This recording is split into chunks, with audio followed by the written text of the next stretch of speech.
Hello and welcome, everyone. This is a wonderful session that we have started, the series of the Business Synergy and Growth Movement 2026 in conjunction with our Visit Malaysia 2026. We're going to share more about it. We have run a couple of weeks of learnings with amazing global leaders and mentors and business partners of Go Global Business School from Singapore. My name is Dr. Azeeza Jalaludeen, and I'm so delighted to share with you about the next powerful session that we're conducting today. And as you know, last 2 weeks, we have sessions with Dame Doria Cordova as well as Mr. KCC. And if you have missed those sessions, please tune in. Those were spotlight sessions.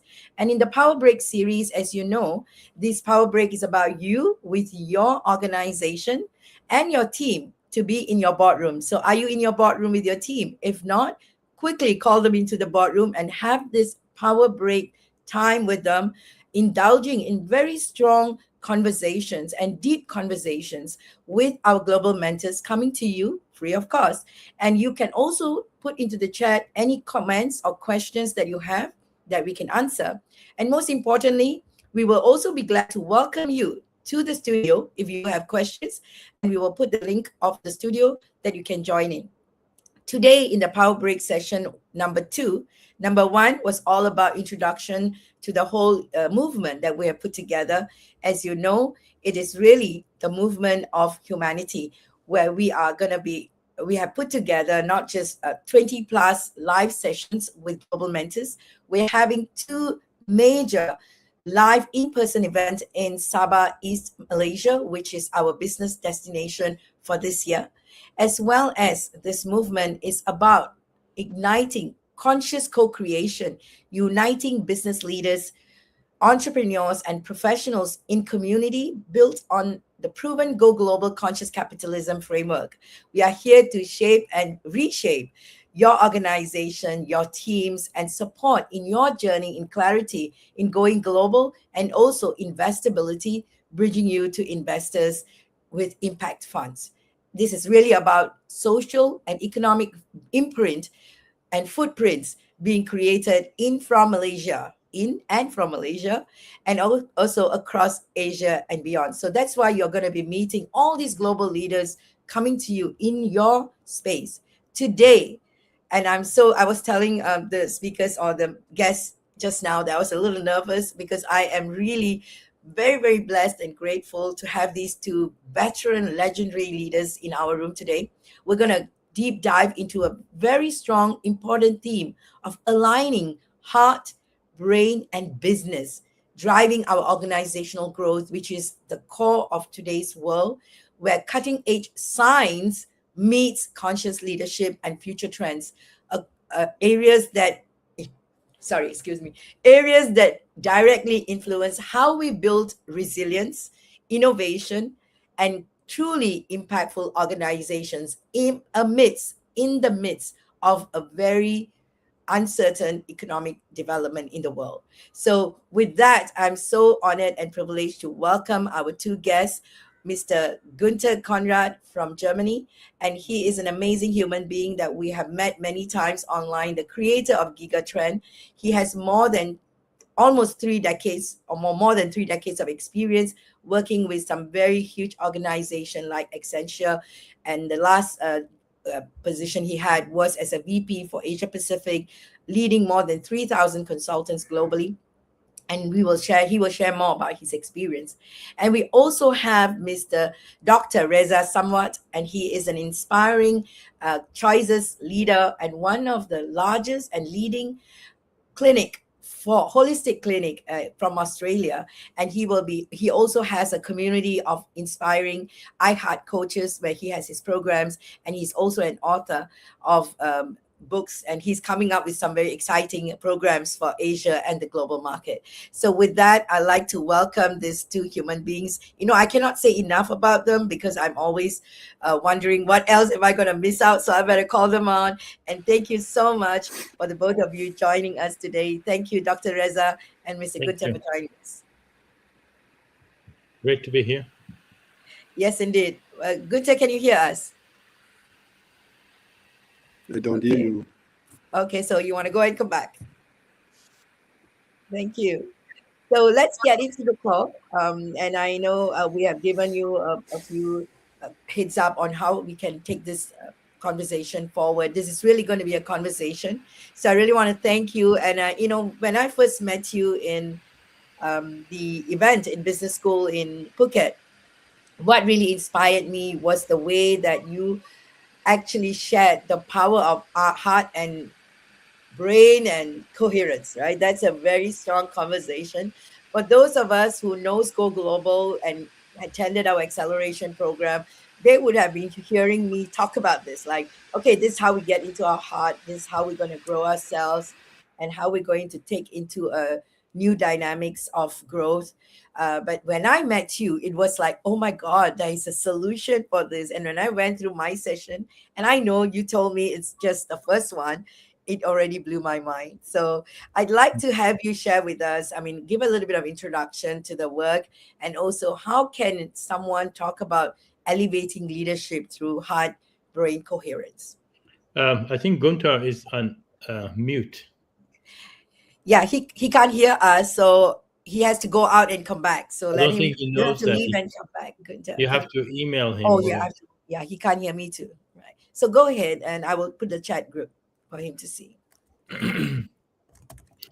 Thank you, Aziza, and great to be here and share the platform with Gunter as well. Um, I started this work almost 35 years ago, and and it was basically my work is on looking at the brain development, the nervous system, and how health is created. And also on the side, I was working on personal development and transformation. And I realized many people have great intentions and and wanted to go through the process of transformation. However, I found that it was not sustainable. They start and they would go on from, because sometimes in my time in 80s and in 90s, we call them seminar junkies. Yeah. People just likes to go to workshop, seminar after seminar.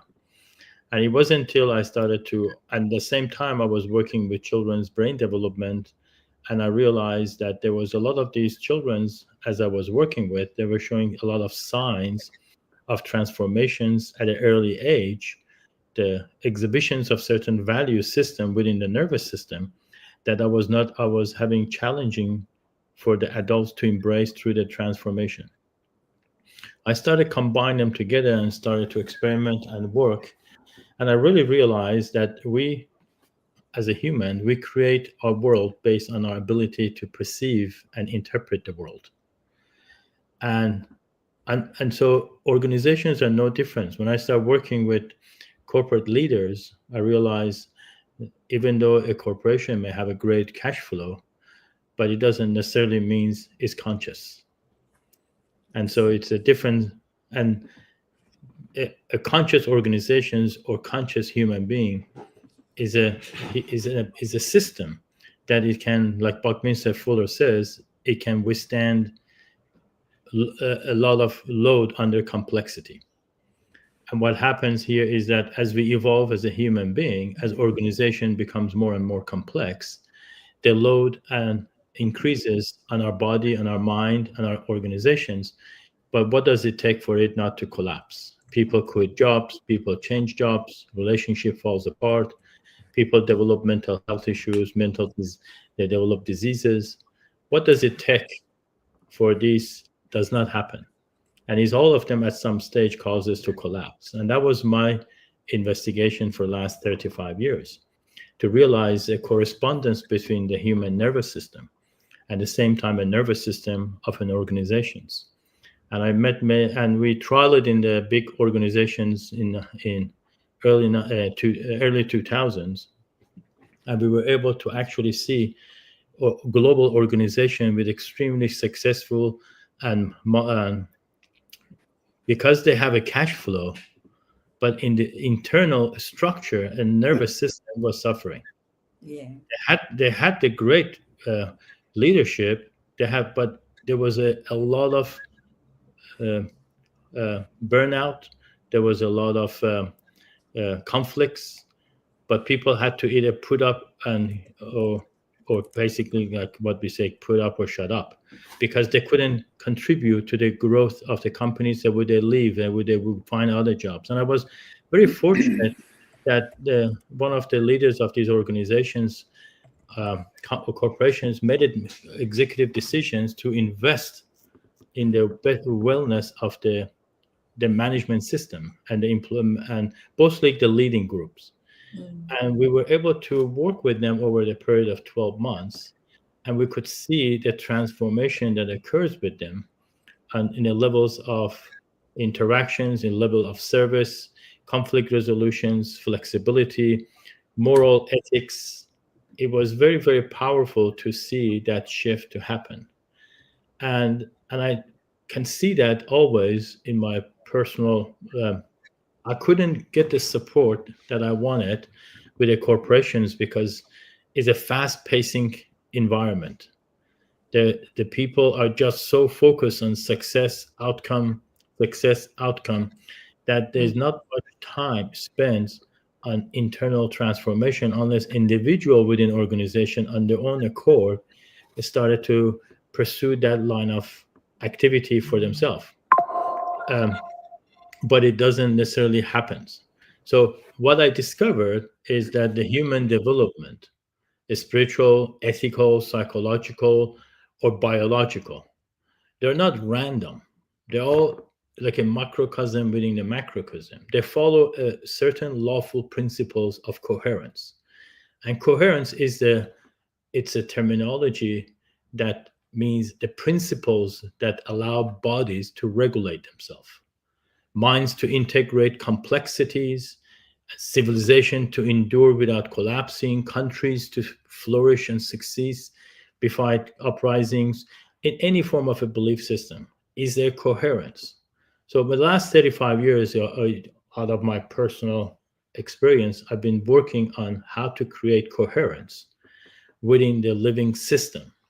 And it just happens that my primary work led me to focus on creating a clinic to where we address all aspects of coherence within the system. And I can assist a lot of the corporate leaders to change the mindset, change the perceptions, looking at the nervous system and how they're actually recreating who they are within the organization they lead.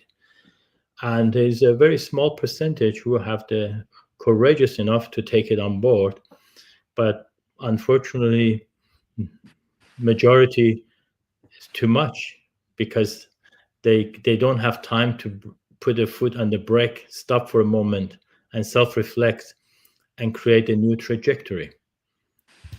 So that's the work that I do, is look at the structure of a system, the human body, and looking at it as when we're talking about coherence of a system, we're looking at the geometrical rules. The entire universe, plant, animals, and minerals, in chemistry, everything have a geometrical structure that makes it stable. Holy geometry. And so we look at that structure to see how it applies to the day-to-day activity, how to apply to the organizations in the body. And then there's no difference in organizations. I'm sure the way I see GUNTER responding, I'm sure the same in the bigger organizations. But the key is that humanity hasn't yet developed the complexity within their mind to embrace global prosperity. And I believe the reasons why that has not happened is because the nervous system, the brain, has not had the opportunity to develop efficiently in the first couple of years of life, which sets the networks for that human being to develop capacity to develop a system, a complex system, in which does not collapse under load. And I believe that the collapse under load is a notions of service contributions and seeing the whole world as one nation, rather than seeing only me as myself. And that's what I've seen myself in my work. And the whole idea was, so I said, well, if this is the case, how could I contribute for the betterment? And being who I am, I spent the last 25 years, mostly last 15 years, decoding this exact neurological sequence that requires to create that coherence within the bodies as a geometrical system, and what it looks like in an organization as that coherence to create a stable uh, organizations. What I discovered is that when we get to that levels of complexity, people naturally, without any effort, they started to see the world. They become more receptive to what concerns global changes. And we live in the time now that we, all of us, have that responsibility to accept those changes. I just see that it begins within the brain in an early childhood. That's the work I do. Well, I'm sure that really resonated with all the conversations we've been having together, and everybody who's listening in will definitely relate to this, because there are so much of uncertainty in the world, and how we respond to it matters the most.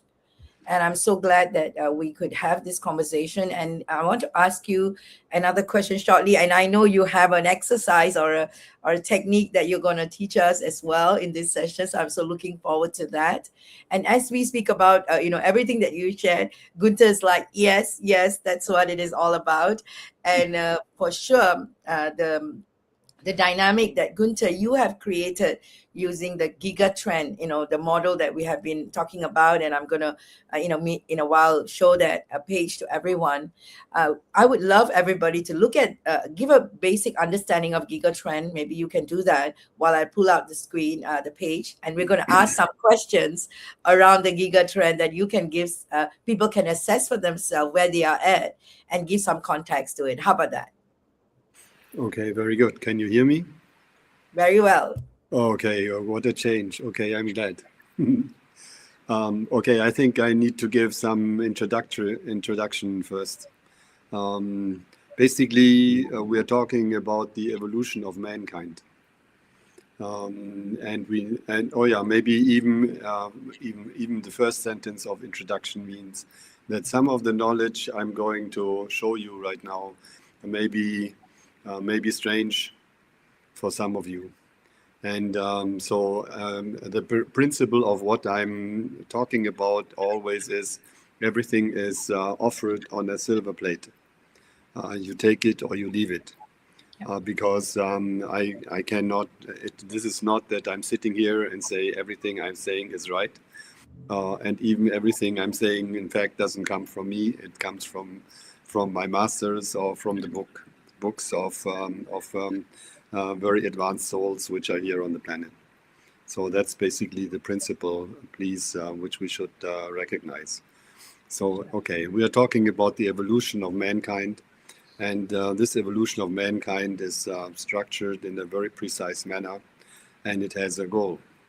And once we understand what the goal is all about, then we understand the steps which are happening right now in order to go to this goal. And this is very important for us to really lose any type of anxiety, because we are in a major step towards this goal. And that's what's happening right now. Yes, I so appreciate that. And so you have created like 20 gigatrend dynamics to it, right? Right. And they are all written here in this page, and we want to ask everyone to assess themselves. So one thing that I wanted to ask you, and this is about how people are very logical, and that's a conversation Dr. Reza has been talking about. So caught up with life, and many of us are so unconscious, not knowing that they are caught up with their life, and they are always in this logical mind, getting how to get things done, the strategies, blah blah, all of that. So we want to ask everyone, are you a logic? So forget about getting caught up first. Are you a logically driven person, or are you someone who is intuitive, at least in your business dynamics? So this is a question we want to ask you. Think about that, and you can put into the comment box. And we would love to ask Gunther, what is the dynamics of this, and where is the strength for us? and how do we achieve it?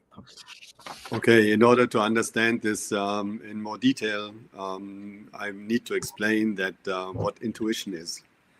Intuition basically means that we are grasping into another field of information, which is called the unified field, which is is very well known in quantum physics. And so the key point is that in the future, all of us will be able to really grasp into this field with our intuition, a highly informative field where everything in the universe is basically stored. It's like a Google in an eternal, no, how do you call it? Unlimited manner, unbelievable amount of information being in there. That's what we need to understand. And the better our intuition is, the smarter we are, because in the end, it's not really our brain, if I may say, is only the front end processor, if I say this as a computer guy. And in the end, we are really able to grasp into this unified field if we learn it. And there are some individuals on the earth already who are doing this totally. They are not preparing any speech in before, but they just download it from that field. And that's really where we are going. So you can imagine that for me, it is really difficult being an engineer who has developed everything through logic to learn how to grasp into this field and get all the information from there, which obviously is much faster. And what is even more important is truth. It's much more true than what I've been thinking about. So that's where we are going.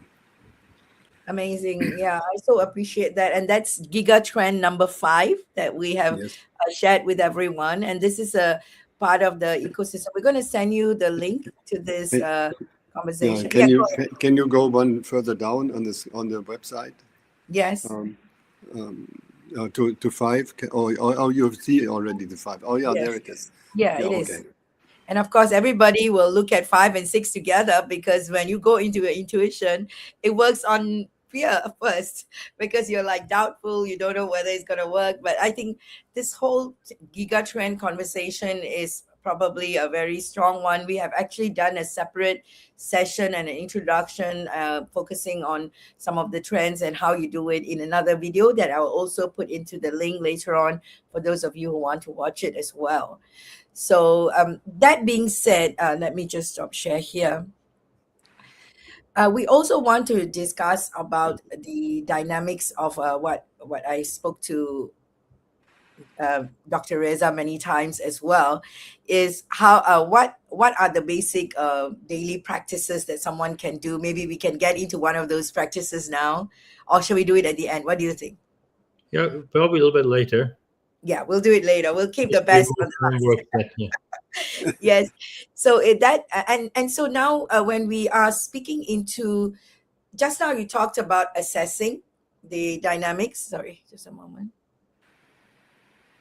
Sorry. You talked about assessing the dynamics of companies and organizations, and how everybody is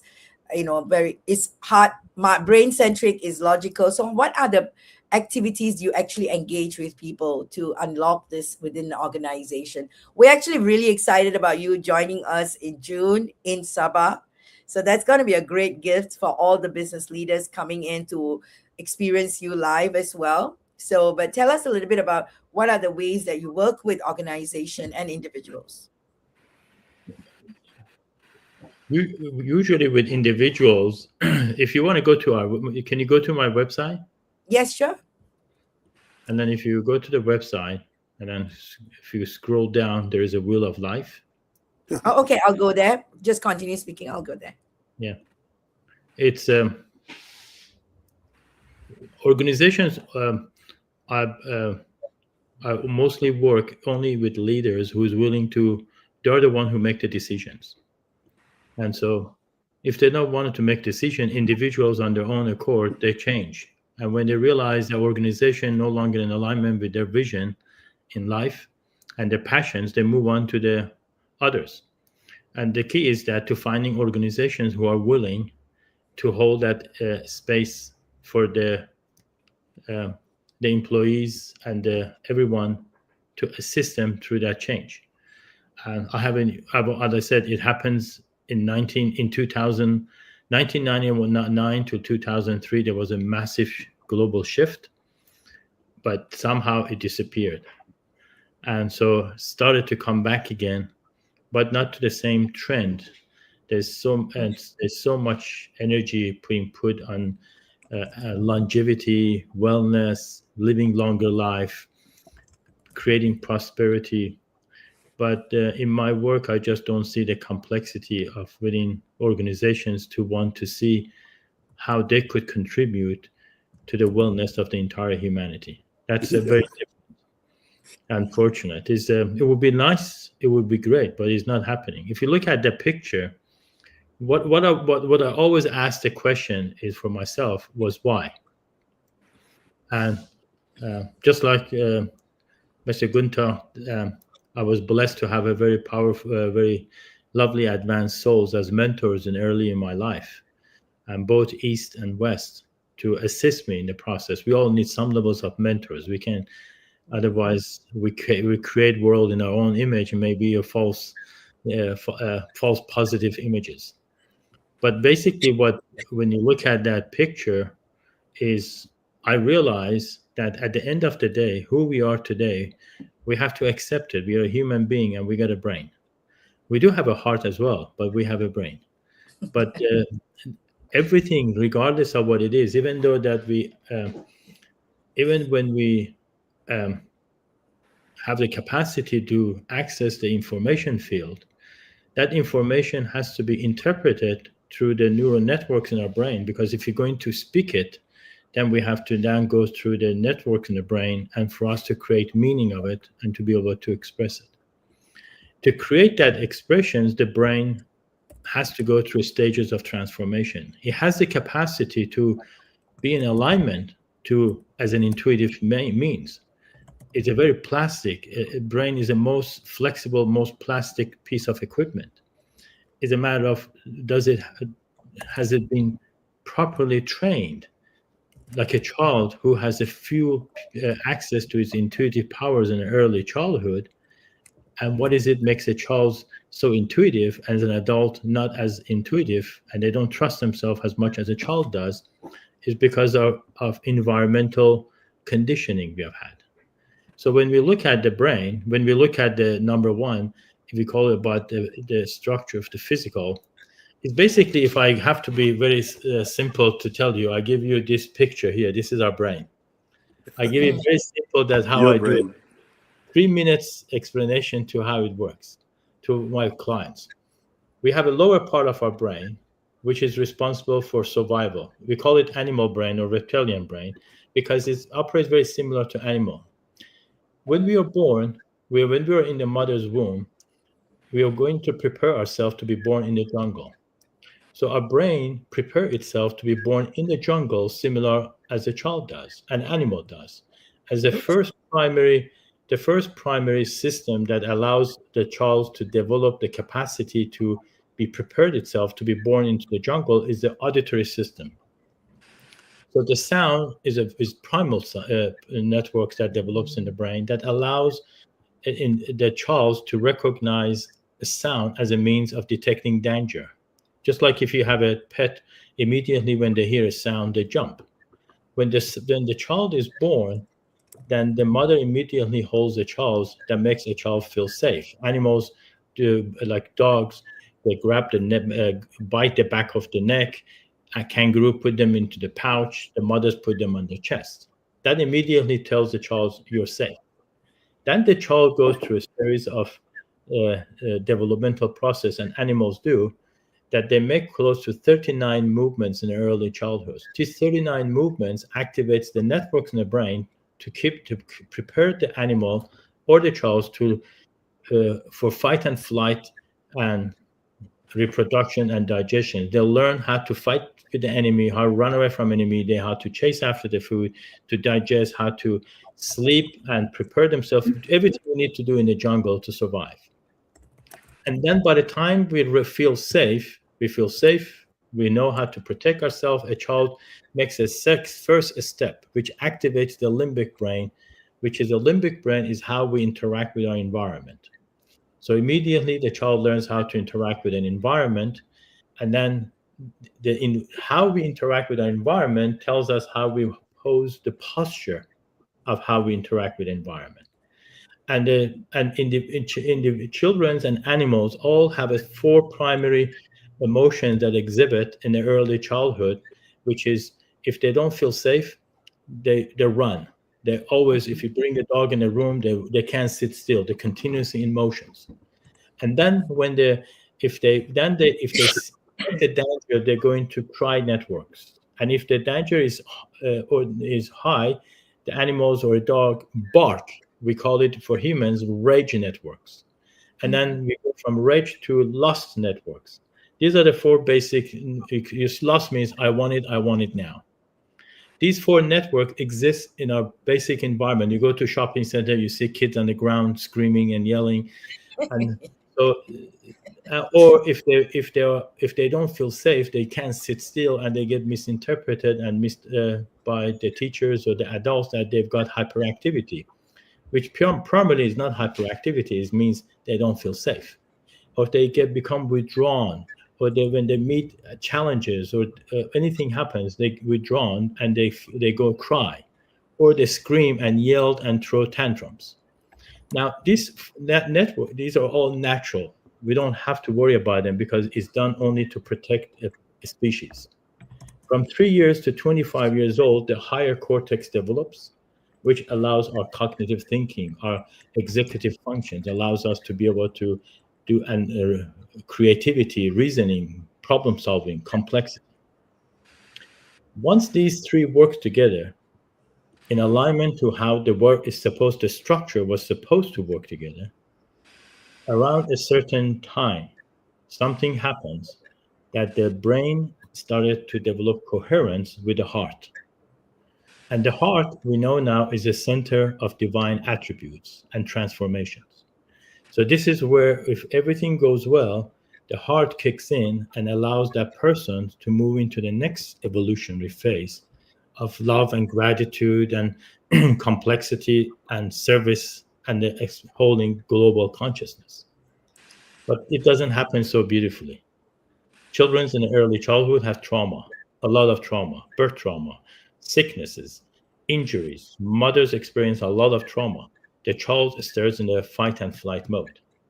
When they stay in the fight and flight mode, when they're ready to involve with the environment, developed how to interact environment, they started to interact with their environment, not because of their passions and interaction, because out of fear. Do I trust that person? So trust becomes an issue. And if that's the case, they develop, and when the cortex develops, they don't develop the cortex as a means of developing the humanity. The cortex becomes developed as a means of survival. So become street smart. They develop the capacity to they'll go PhDs. So they develop phenomenal ability to develop the intelligence to make more money so they can survive. So one of the work that we discovered when we started working with these higher executive, higher leaders, once we reset the brain out of survival, a lot of them quit their jobs because they realize their jobs they're going to university, having PhD, have a high degrees, have always been based on conditioning of how to survive. Yeah. When they no longer need to survive, they look back and says, well, do I really want this job? Do I really want this? What is my purpose in life? It naturally comes up. So the challenge we have, one of the is, this is where we need to work with. At the end of the day, when the individual goes through a transformational process and they started to develop the desire and interest to know about the invisible forces, we call it spirituality, we call it information field, everybody have that desire to connect. What we discover is that they download the information, but they use the information as a means to survive and manipulate and control others. because the brain is wired for survival. You Yeah. give I give, for example, I always like to give this joke of this guy who was swimming, atheist, was swimming in the ocean, and all of a sudden he looked back and he see this shark approaching him, and he panically tried to swim toward his boat and realized it's too late. In that moment, he just stops and he put his hands up. He says, "God help me."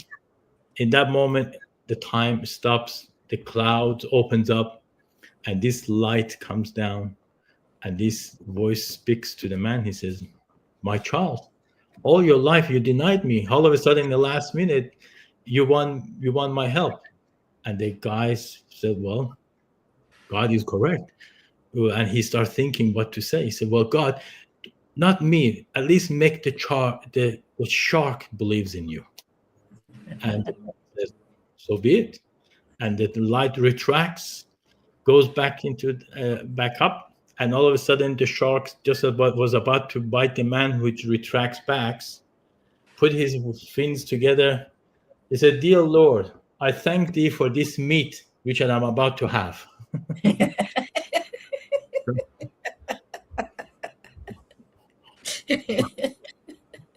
If you're wired to be a shark, we give them the highest levels of knowledge and wisdom. You're going to use it to eat everyone. It's just not going to change. It's just the way there's a nature and nurture. And I've seen it in the last 35 years of tens of thousands of children and adults with all the aspects, Yeah. criminals, non-criminals, working with and understand and wiring and study the brain. Yeah. So It's so powerful. Go on. that's one aspect of it. Is important for us when we talk now. This person who wants to go become a business leader, they might create a phenomenal, successful business, but is it based on survival? And if it is, the environment, the culture that they create is a reflection of the nervous system. They want to be the boss. They are the only one. There is no flexibility. There's no allowance for others to engage, to interact with each other. They want everything has to be in the very strict decision making, from top to bottom decision making, rather than a group decision, consultations of a group decision making. Yeah. And So yeah, go on. that's one thing. The second part is what you asked, is that we know the brain is wired to three parts. Neuroscience have established not all the brains are work together. There's 6 different types of brain. There's one brain who is primarily focused on action-oriented person. One type of brain, two types are action-oriented person. 2 are relational people, and 2 are mental.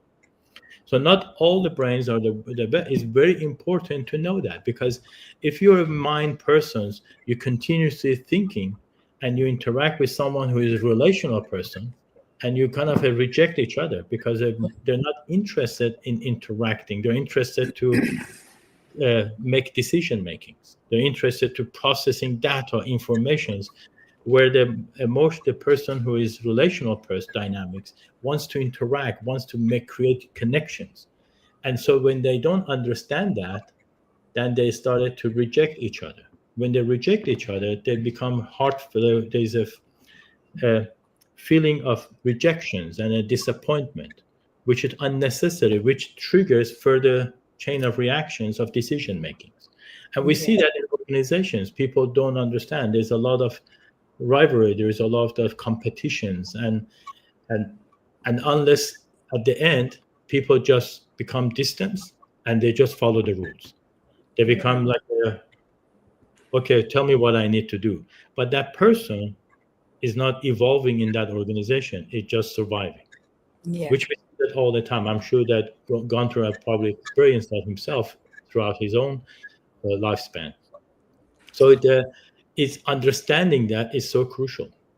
It's so crucial.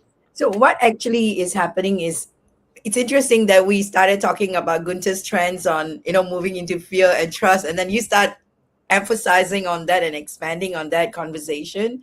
What you just shared is really an interaction that many people, if you say survival and you say they are successful, and it's coming from a survival mechanism, and then it becomes a ceiling because with that ceiling, there is never a breakthrough. So if there are organizations that feel stuck, or there are organizations that feel that teams are not growing, and I have had so many business leaders coming to us, and they always have a leader, and then they have the team, and there's always this gap because they are always in this journey of growth, and because they're on some, I'm assuming, or I'm putting a possibility that they are in a survival mode, and they're just going out there and doing everything to make the business work while the team is trying to run behind them, and there's a detachment of the values, the understanding, the relationship, and that's what is driving it. So I want to ask everyone this question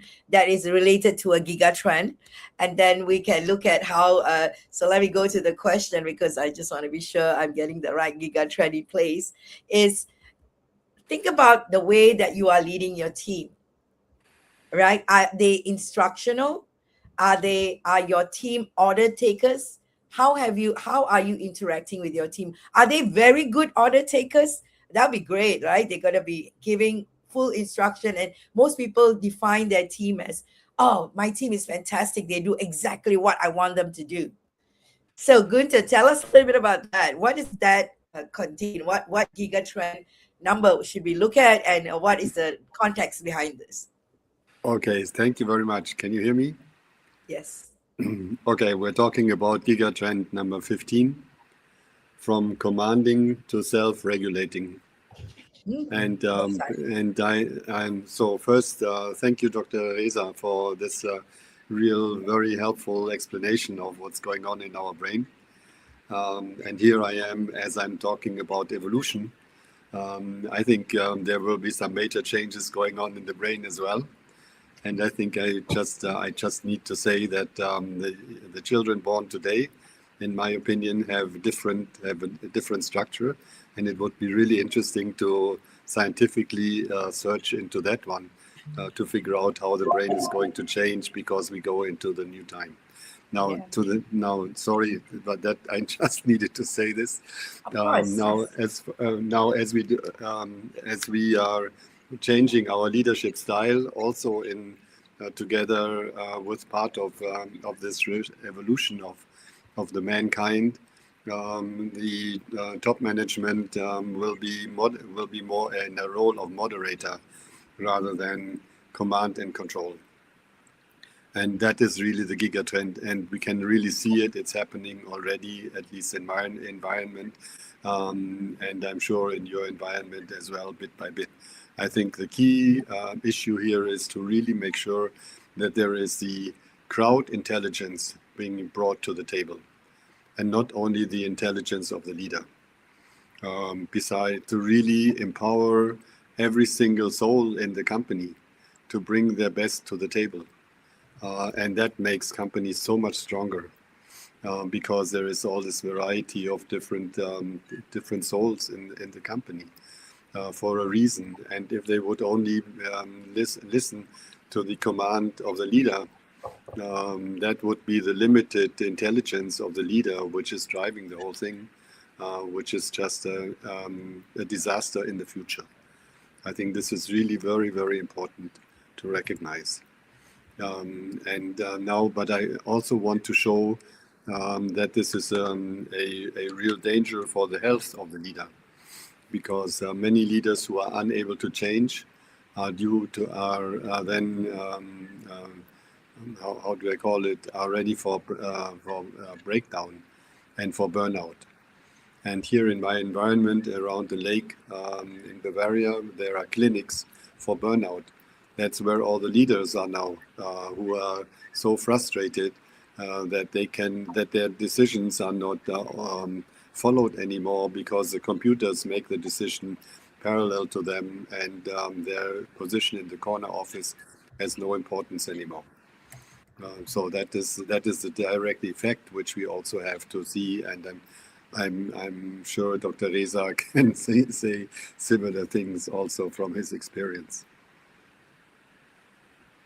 Thank you for that. And there was a question that came up earlier from Devesh, our purpose genie from our BCG movement, the leader who leads the India team, and he was asking about this question. Let me just get to that question. Maybe both of you can have an answer for that. How do you differentiate between intuition and a simple thought?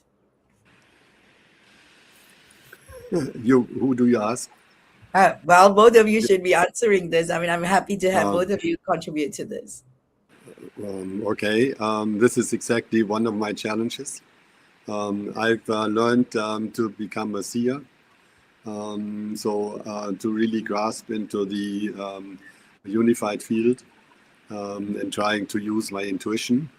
And so when then I'm trying to grasp into the intuition and the information comes down, then my brain jumps in front of it and gives the answer, and then I have difficulties to imagine, is this now from the field or is it from my brain? Just a very practical experience, but over the time I think I hopefully learn it, because as an engineer has been doing everything in a logical manner, I need to really change. There's no question. That is amazing. Dr. Reza, what's your thoughts on this? I look at intuition as a direct grasp of truth. Yes, this is the total truth up there. And so the universe is not random, it's very structured. And if you understand the structure that governs the creation, and we can make our decisions making so we're alignment to that. So where our actions and our thoughts, actions, our deeds are in alignment is what's best for creation, not what's best for me. We naturally becomes an intuitive people because our choices become in alignment with creation. Totally. Yeah, and now imagine exactly. And now imagine I need to bring this example that there is an intuition course offered for 5 to 17-year-old children, that they are learning to grasp into the unified field, and so they can see with their eyes blinded. And I have seen this demonstration on stage in Munich only 4 weeks ago. Well, that's really been going on a lot in Asia. We have been having those programs running for a long time. Yeah, so we are a little bit backward now, but Sri Ravi Shankar brings Asia to us. So yes, amazing. And so I would thank you so much for that. I hope, Diveshji, your question was answered. And I know the time has been it's 50 minutes since we had these conversations going. Time really flies. For those of you who are tuning in, I'm sure you know that you get to experience two legendary leaders on the screen, and you can feel my tension and also my stress in that there's so much of value to give, and I have to keep it within an hour, and that I feel there's so much that we will be offering you when they show up live. And I'm looking forward to Gunter also joining us. We are making arrangement for that as well in June in our live session in Sabah. That's where we are coming together as a business destination. And for those of you, we're going to have a session right now.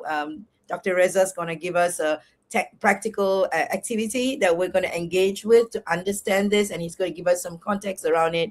He said about 10 minutes, so I think it's good that we close the session with that, and then we will give you a wrap up of what you can expect from the business synergy movement, where we are bringing together all these amazing people. But let's jump in, Dr. Reza, give us your context. Okay.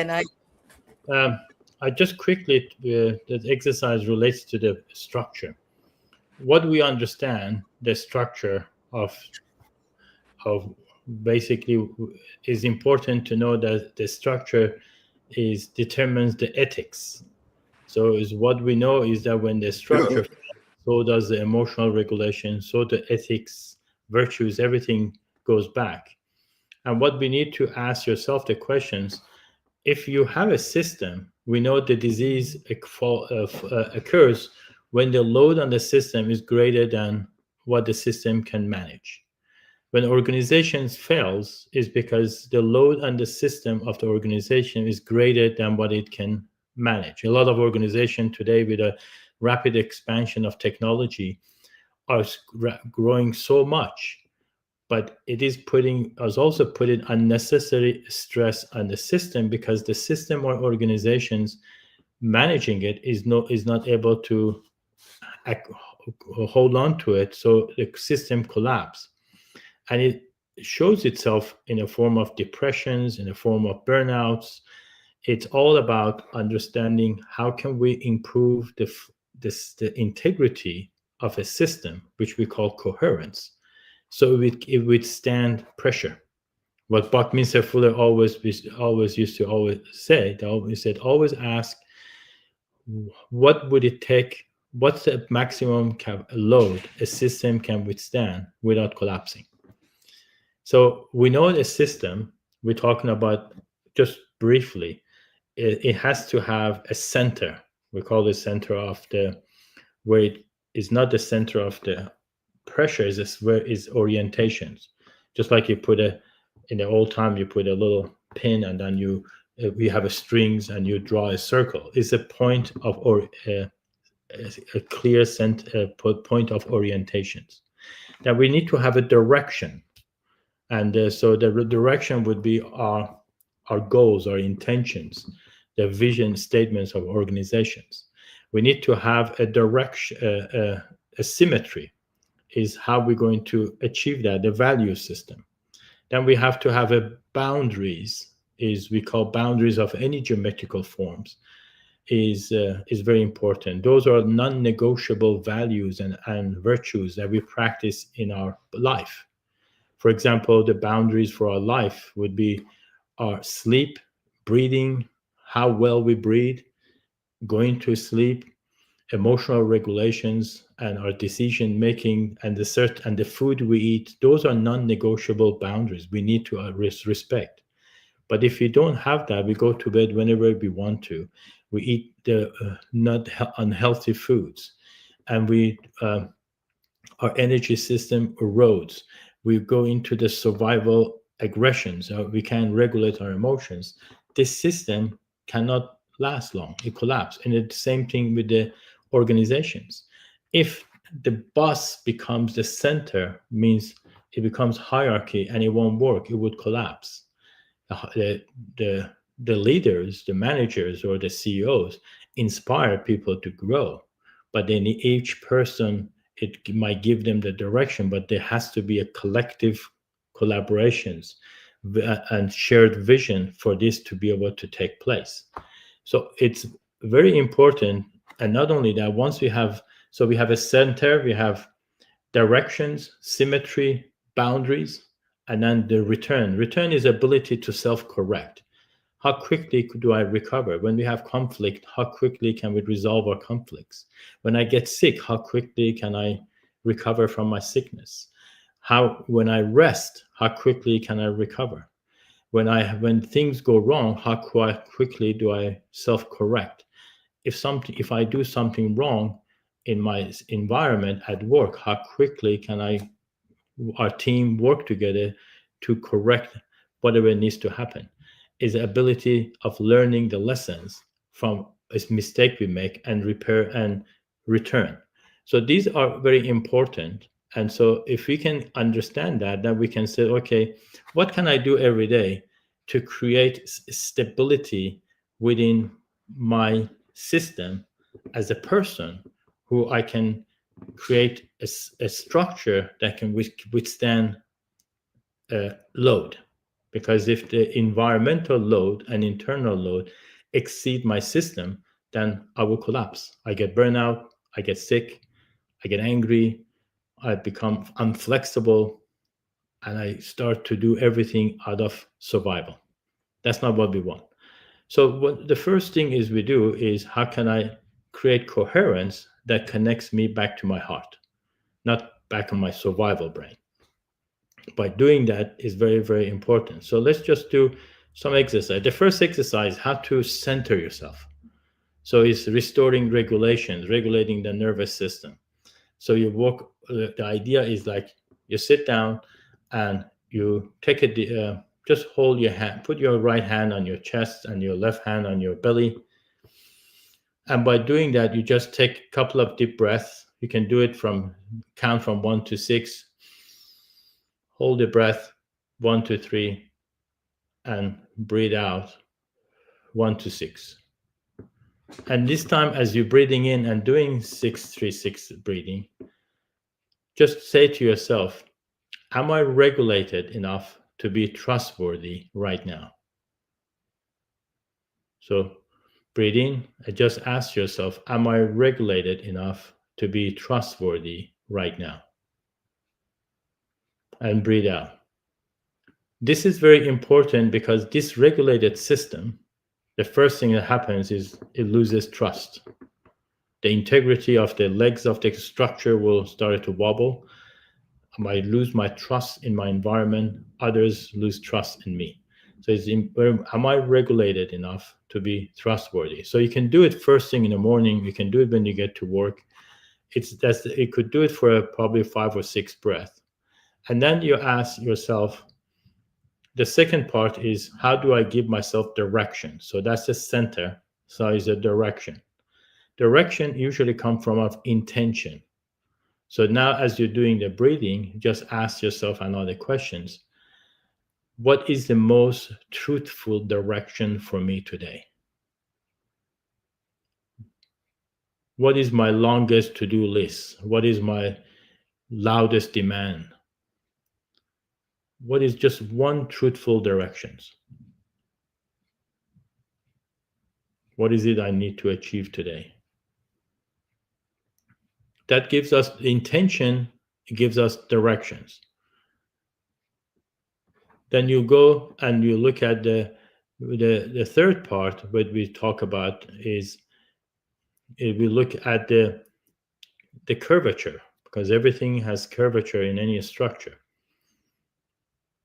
So now, once you've done the center, once you've done the directions, then just that the curvature gives us flexibility and resilience. So it balances the chemicals in our brain. And you say to yourself, as you're doing this breathing, he says, you just ask one situation today where things may not go as planned. If you're going to plan ahead and use your intuition and think ahead of time and say, what could go wrong? What's the worst thing that could happen? One thing. And then say to yourself that I'm willing to adapt without collapsing or without trying to control the situation.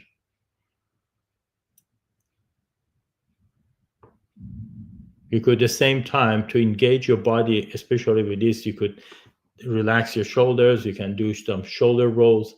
That would help you just work with give yourself a permission to be flexible rather than rigid. The fifth exercise you do, now you create balance, is where the redistribution of the load is. In the symmetry, in a successful organization, is where all the decisions, all the responsibility are distributed through the whole system, not one person. There's accountability, there's responsibility, there's collaboration, there's trust. Everything that's the most strongest dome or strongest aspects of any system or organization. So ask yourself a question. Am I carrying too much? Or am I asking too much of someone else? How would I correct that? Would I delegate someone? Do I ask for help? Maybe I need time to pause. Maybe I need to redistribute activity. It is very important to have symmetry in life, to realize I don't have to do everything myself. I don't have to dump everything on somebody else.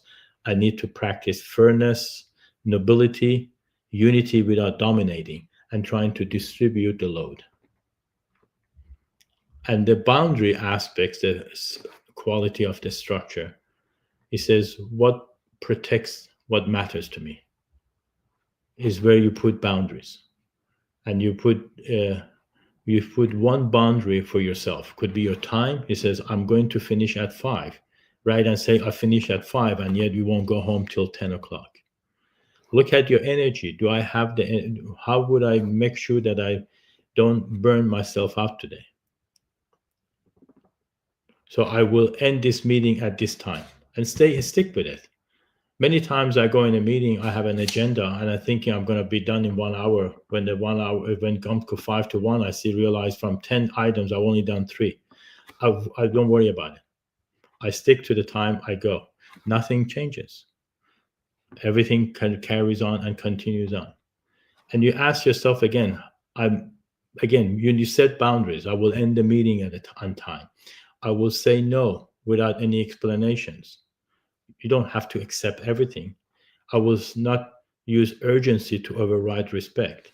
Don't try to say, this has to be done, it has to be done. And what is important for the boundary is creates element of justice and fairness, and it creates ethical containment within the system, and sovereignty is very, very important. And the final part of it, our geometrical stability of a structure of our life, is return. You close the loop, you complete the cycle, and you could do it at the end of the day. He says, what have I learned today? And what can I let go so the system can reset? I don't have to carry everything with me. There's certain things I need to let go. Maybe it doesn't serve me anymore. It could be anything, but it could be a thought, could be a self-judgment, could be a need to control. The return is, what can I let go? What I have learned today, what can I let go to make this system complete so I don't need to worry about it? It requires detachment. It requires us to surrender ourselves. And that would allow us to complete our day cycle without collapse. Otherwise, we take into our sleep. Our sleep becomes distorted. We might have nightmare. We will not sleep well. We wake up fatigued, tired, and then we have to take this collapsed system back into the work next day, which is not productive. And then to really, if this works well for you, our brain and our mind learns to become a complex thinker. When that happens, the best thing to do is to do the next action, which is called contribution. How can I be of service beyond myself? Could be, what can I do, the random act of kindness? Maybe I'll listen to someone today. Maybe I would respect someone. Maybe I would protect one's dignity. Maybe I would tell someone the truth very calmly. The idea is we evolve through the act of service and contribution. If this works, the internal system start to become stronger and stronger, and withstand complexity of life without collapsing. If we can practice that in our institutions, in our work, it will be phenomenal. It will be very, very helpful. So this is it. Azeeza. I don't hear you. Yeah, I'm not started speaking. I'm like, okay, I have to breathe and really, take in this work, because it's so amazing that we could bring both of you together and get some such powerful information to the world. And this is digital asset. It stays online for people to watch and really benefit from. And what you have shared today, Dr. Reza, in terms of the technique, I think it's really very important. I can already, I'm actually, while doing this, I'm like, can y'all get on the call? There's so many other teas that I say you have to listen in, because there's so much of value that's being shared today. And if you notice, both of your work, we spoke on intuition, we spoke on trust, we spoke on self-regulating. I think that's a word of the day, self-regulating, which is so important for business and leadership, because we are so much driven by situations, and I can go on and on with this, because just yesterday there was a comment about Singapore, how we are, the budget and all of that. My statement in that conversation was, what are we doing for ourselves and our organizations, instead of asking what the country is doing for me? So there's a lot of external validation that people are looking for, especially in business, giving excuses that this is not working, this team is not working, this policy is not working, these people are not working. But the most important thing that we discussed today, I felt, was the responsibility we take as conscious leaders. Excuse me. And this part, and I loved it because this is not just about organization, but it's also about the body, the whole ecosystem that we come with into this world, and how we can contribute in economic space and the social space that we're operating from. And I'm so grateful that both of you showed up together, and the intuition of putting both of you together just served it so well. I'm sure I would love to hear some comments on what you heard from our mentors. I'm getting a lot of questions actually coming in, but we have time limitation or boundaries that we have set for this event.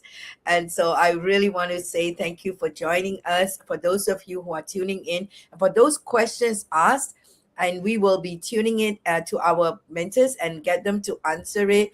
Probably will give you on the chat later on in question, so that we'll have part 2 with these amazing mentors together as well. Who knows?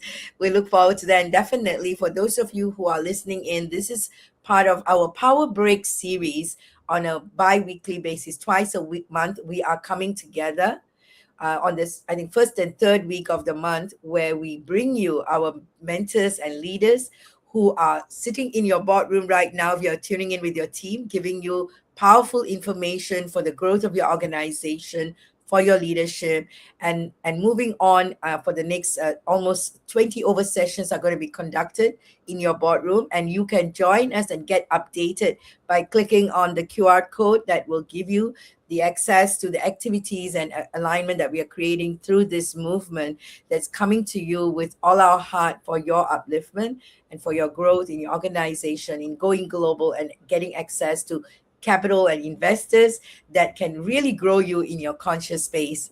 So with that, we say thank you. And we also want to thank our partners who have joined hands with us. I just want to quickly share screen on the event that has already been put together. Just a quick heads up. This is the movement that we're talking about, giving a lot of value to everybody and the impact that we are targeting to reach. So if you are an organization, we want you to reach out to other organizations to benefit from these amazing activities that we've lined up. And we haven't actually not spoken much about the social impact work that both our dear mentors will be working on with us. And Dr. Reza was talking a lot about child brain development and all of that. So we're really working towards a lot of special needs and children education and activities that we'll be engaging with everyone. And also, sorry, just a quick one, a run through, and just a thank you to all our partners and sponsors and activity strategic partners from around the world who are joining hands. By the way, we are adding on the partners joining hands every single day, almost like that. Like, which one did we miss out? And let's add them in. And this is going out to everybody, and especially for various countries from Singapore, Malaysia, India, Australia, Thailand, Philippines. And we're so grateful to our co-organizing partners, Work Less, Earn More Academy and Borneo Expo, where in June we're going to come in live together to meet all these amazing families that has come together with us today and for this whole event. So with that, I want to say thank you to everybody, and we look forward to seeing you next week with some of our amazing leaders, and definitely with Dr. Reza and Gunter. Thank you so much once again for being part of this journey with me and with our Thank you.